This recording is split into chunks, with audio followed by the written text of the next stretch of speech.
What is going on, everybody? Welcome back to another episode of the Criterion Corner. I absolutely love doing this segment. I have so much fun talking about film and discussing films in the collection. There's so many people out there who've engaged with my videos and talked about films they love. And I'm excited to do more of these because Criterion is such a great service. I love their streaming service. I use it quite frequently. I've seen so many good films on there.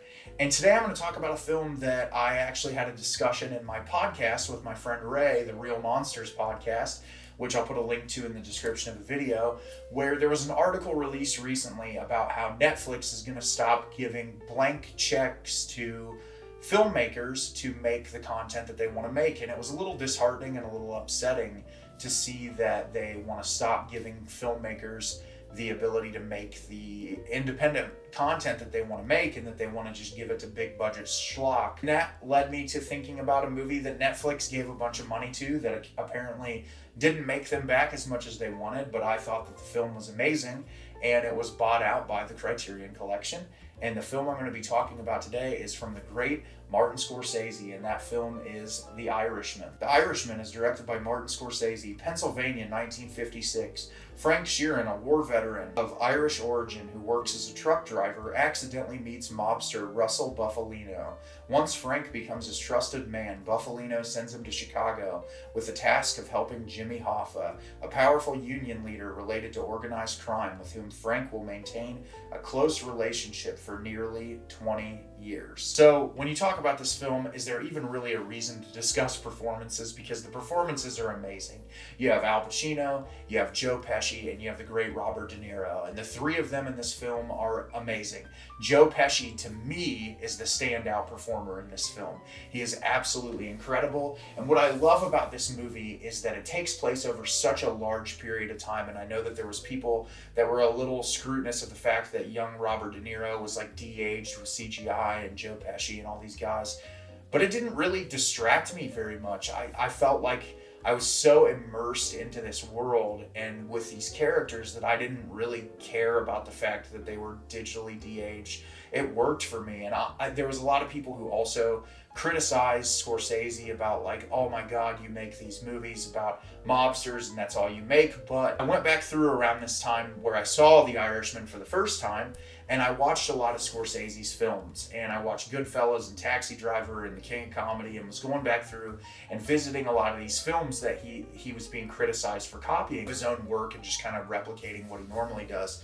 But what I think was so beautiful about The Irishman is I feel like a lot of it was almost reflective as Scorsese as a person and what he's experienced over the years, and how obviously this isn't Scorsese's in the mob or anything, but it's so much about character dynamics and relationships, and how those relationships grow over time and how they get destroyed over time, and how by the end of this film, Robert De Niro in his old age is kind of this isolated man who had all these people around him for so long, and that he's kind of on his own, and the decisions that he made kind of isolated him from the rest of the world. And you wonder how much of that is reflective of Scorsese, and that he's this auteur filmmaker who's been making incredible character dramas that are so thought-provoking and beautiful for years and years and years, and now he had to go to Netflix just to get enough money to make the movie that he wanted to make.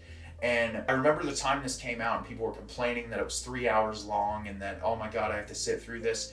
It is the most brisk 3 hours I've ever watched, because the world is so immersive and you care so deeply for all the characters and in this world. And even though the characters aren't all good and they make bad decisions at times, you are rooting for them and you want to know what's going to happen. And what I love is how the relationships of these characters develop. Like Joe Pesci and Robert De Niro are so close in this movie, and their families are close. And despite the fact that they're involved in this world where they're doing all of this really horrible stuff and killing people and, you know, getting involved in organized crime, their families care deeply for each other and they love each other like brothers. They're like family, and it's interesting to see how the decisions that they make directly impact their relationship, and how it grows and falls apart and grows again and falls apart. And then you have the introduction of Jimmy Hoffa's character played by Al Pacino, who's really close to Robert De Niro, but how that relationship kind of changes over time, and how just as close as they are with their families and everything, and how that has to shift. and because of the way things are going in the mob at a specific period in time, what decisions have to be made about their friendship and their relationship to keep things on track. And so that's really the core of this film, is just the character dynamics and the relationship, and seeing how this person is over time, and how much as people in this era probably wanted to be able to be in this world and have a family life, that having a family life in this world is almost impossible because of how much danger you're constantly in. Getting insight into the things that De Niro's character is forced to do, especially really early on when he's younger, to get cemented into this world and to become what he eventually becomes, which is one of the most reliable people in the mob at this period in time.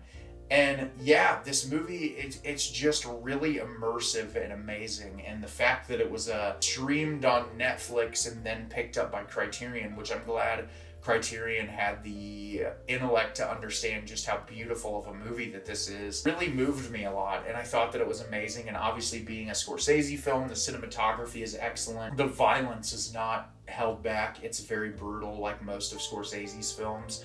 But it's a movie that I would recommend everybody check out, especially if you're a Scorsese fan. I know that 3 hours is daunting to a lot of people, but I promise it's a brisk runtime.